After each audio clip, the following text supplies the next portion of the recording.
What's up, everybody? It's your favorite show, Get a Bucket. I'm your host, Trey, and as usual, hope you're all having a wonderful, wonderful day. Y'all see I got the WNBA sweatshirt on again. You know what I'm saying? That's my favorite sweatshirt the whole time. But I also got my Duke hat on because my boys and my girls actually have been hooping. But ladies and gentlemen, we're going to talk about March Madness today. And what are we going to talk about within March Madness? Well, for starters, give a nice little quick overall summary, right? But then also talk about the number one seeds, the biggest upsets, the top Sweet 16 matchups, at least mine for me, right? Like mine, I think they're good. And then also the pro players that got booted out. We're going to talk about them a little bit. And then finally, to close it off, I had a nice little top sleeper listing.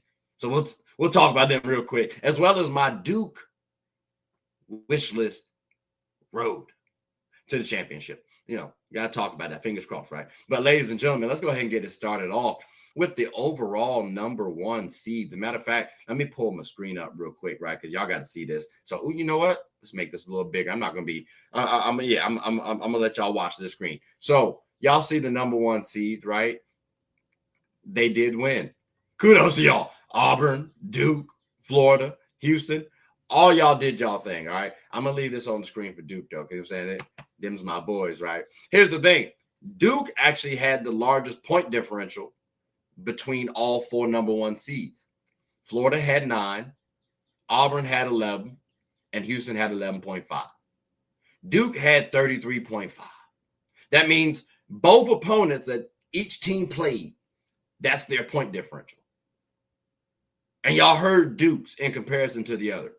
That's astonishing. And I can't sit up here and say that, hey, we played trash, because Baylor's actually a good team. They were. Can't hold y'all. So again, that might be something to note. That might be something to note, ladies and gentlemen. We also got to talk about here the biggest upsets, okay? Because keep in mind, you have, and matter of fact, let me go on to full screen when I say this. You have a 1 in 19.2 quintillion chance of getting a perfect bracket. That's wild to hear. Like, that's much better than winning the lottery, being struck by lightning, all that good stuff, right? Like, it's kind of tough to get a perfect bracket, okay? Matter of fact, I think as of the 21st, first weekend, basically, there were only 11 perfect brackets left. So it's kind of tough to gauge these games sometimes. Well, my biggest upsets were 2 5 seeds losing to some 12 seeds. So we did have Memphis, right? They did lose. And then we had Clemson, and they lost as well. Now, here's the thing, though, because Clemson, let's talk about Clemson, actually. Clemson losing to McNeese, all right, that's by 2 points. We can take that. Same with Memphis. All right, you losing to Colorado State by 8 points. We can take that. Like, that's okay. That's tolerable. Although you would like to see somebody win, right? That's still tolerable. At least you didn't get your tail beat. So again, ladies and gentlemen, those were the biggest upsets that we had thus far. That's not too terrible for me at all. Now, when I'm looking at here for the next round, we're looking at some top Sweet 16 matchups. So let's see here. Am I feeling deep? No, I'm not feeling nothing like that. Florida versus Maryland. I'm not going to lie to you guys, ladies and gentlemen. This one's going to be pretty interesting, because I personally believe in Derek Queen, and I want to see Buddy flourish against Florida. And not to mention, if Duke can actually do their job and get to the championship, we could potentially play either Maryland, who used to be an ACC rivalry matchup, or Florida, who is a pretty big name. So again, I would love to see this matchup going in the Sweet 16. This is a Final Four worthy matchup, and I honestly think whoever wins that comes out of that side of the bracket. We also got to look at, let's see who we got. Ooh, Kentucky versus Tennessee. Now, this one here is going to be nice, because what I'm thinking is, ladies and gentlemen, one, from a FanDuel perspective, I might end up getting a little bit more bread if Kentucky wins. Like, think about it. Calipari just left, and Kentucky's back into the fold. I think Kentucky versus Duke, again, if we do our job, that could be a wonderful matchup. So Kentucky versus Tennessee, Tennessee might be the favorite matchup or the favorite opponent. Keep in mind, they're the 2 seed. Some people might think they win in and out. Tennessee's been playing really well, too. They're a top 10 team. This is Kentucky's time to showcase. So I got a favor this one as well, too, because this one's going to be pretty interesting, I think. Then we also got to look at – am I missing one? Oh, here we go. I was about to say Arkansas versus Texas Tech. Now, I said earlier whoever wins Maryland versus Florida might come out of this bracket. Arkansas is kind of interesting to me. I'm not going to lie to y'all. This one's going to be a battle. I do like Boogie Flan. You also got Calipari, who I just mentioned, him leaving Kentucky, going to Arkansas. Imagine if Arkansas versus Kentucky was a championship matchup. Woo! That would actually have some heat to it. I ain't going to lie to you. That does sound interesting. So, again, Arkansas versus Texas Tech, because Texas Tech has also been a top 10 team this year.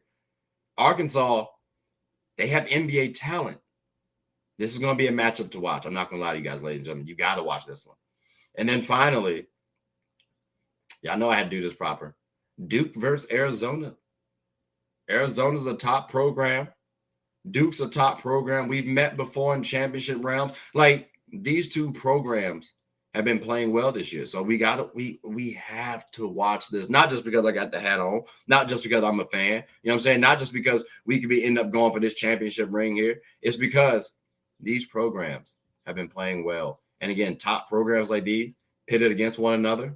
Sweet 16. That is pretty sweet. I'm not going to lie to you all.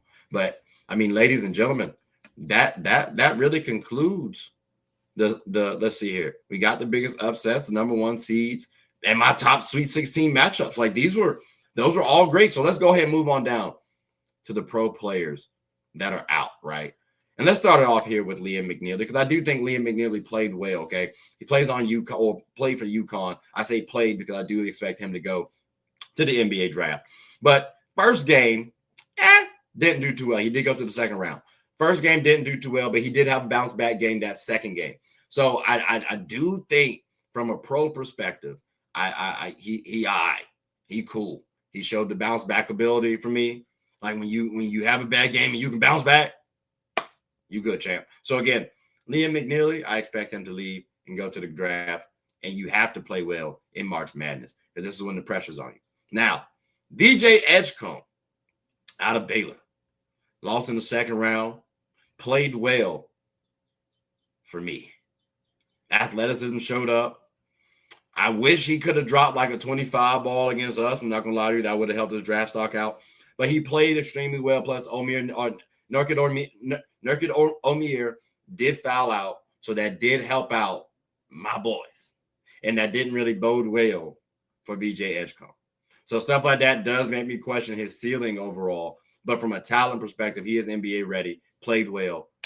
You got my seal of approval, champ. So again, VJ Edgecombe, good job. And also shout out Jeremy Roach, former Dookie, who's on the Baylor as well. Tough you went out that way, champ. But we appreciate you for your services.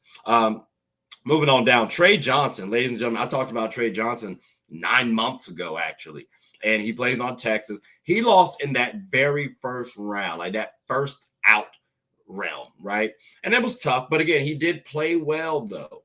He did play well. So I will say Trey Johnson is ready for the NBA. Again, I'm looking at him as a shooter. If he could increase his defense, that would be stellar. But his best niche will be shooting. And then eventually shooting off the ball. With the ball. Like scoring the ball. I can see that. Like, again, I told you got Trey Murphy. That could be a solid comparison. Ceiling maybe Clay. But again, that's that defensive that I'm looking forward to. But he's NBA ready. I will say that. Asa Newell. Buddy cool for me. I'm not going to lie to y'all. Ladies and gentlemen, he played well, lost in the first round, but played well. And because of that, I got to say he's NBA ready. Good enough athlete, 6'11", mobile. I had some gripes about him. He proved me wrong. I thought he was ready again. I might have to revisit where I'm going to put Asa on the NBA draft board. I'm not going to lie to you all. He did his thing. He did his thing. Shout out, buddy. Shout out. Let's move on down. He played for Georgia, by the way. Just want to say that.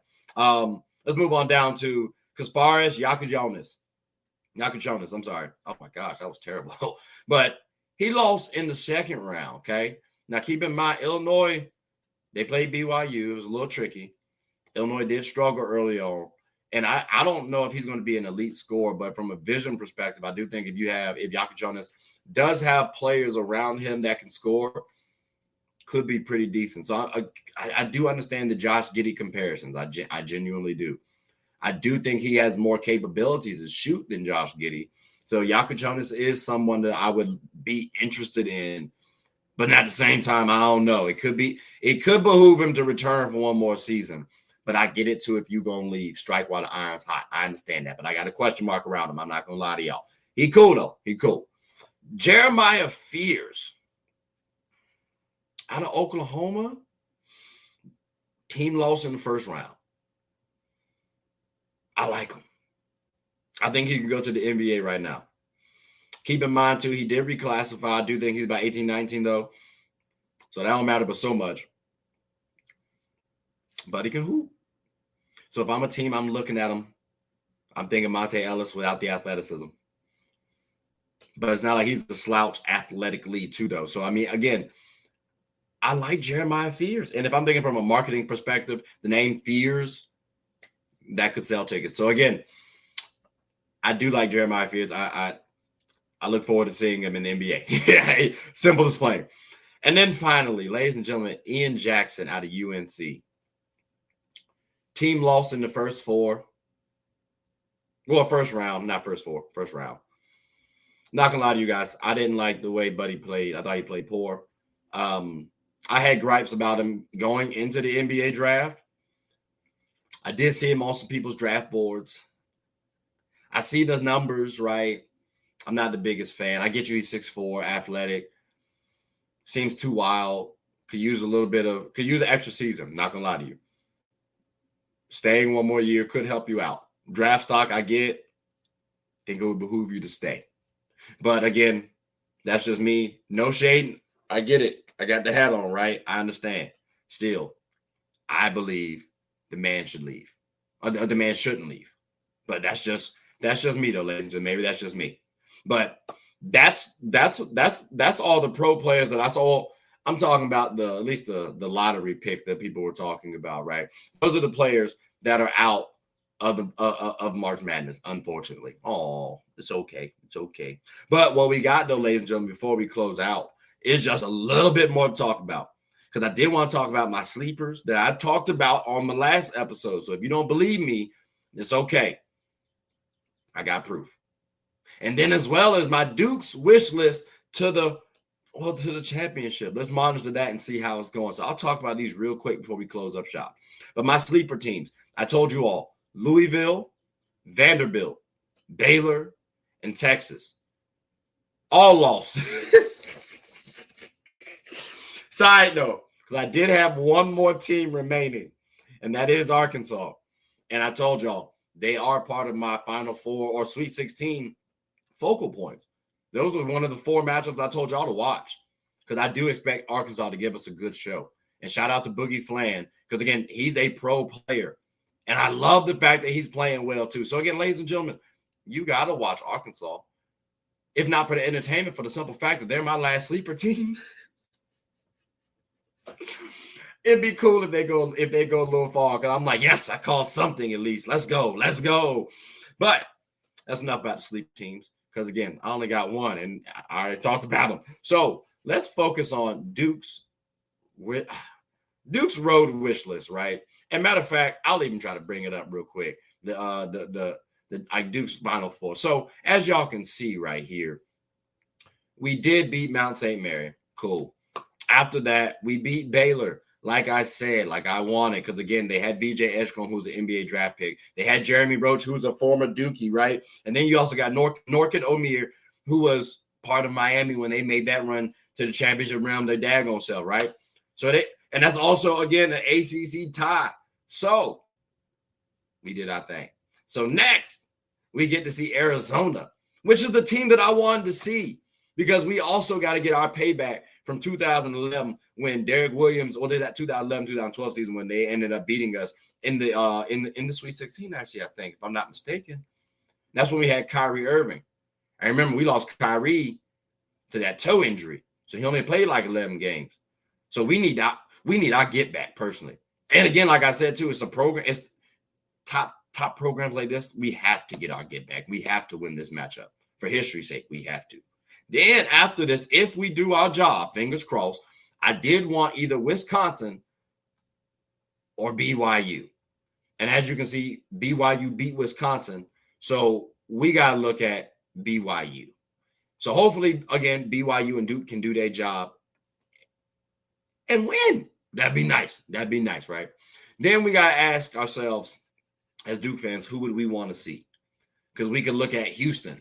And that's the team that I personally want to go up against. Reason why I say Houston, granted, Kentucky, I can say because of FanDuel purposes, I did put money on them right after the season ended last year.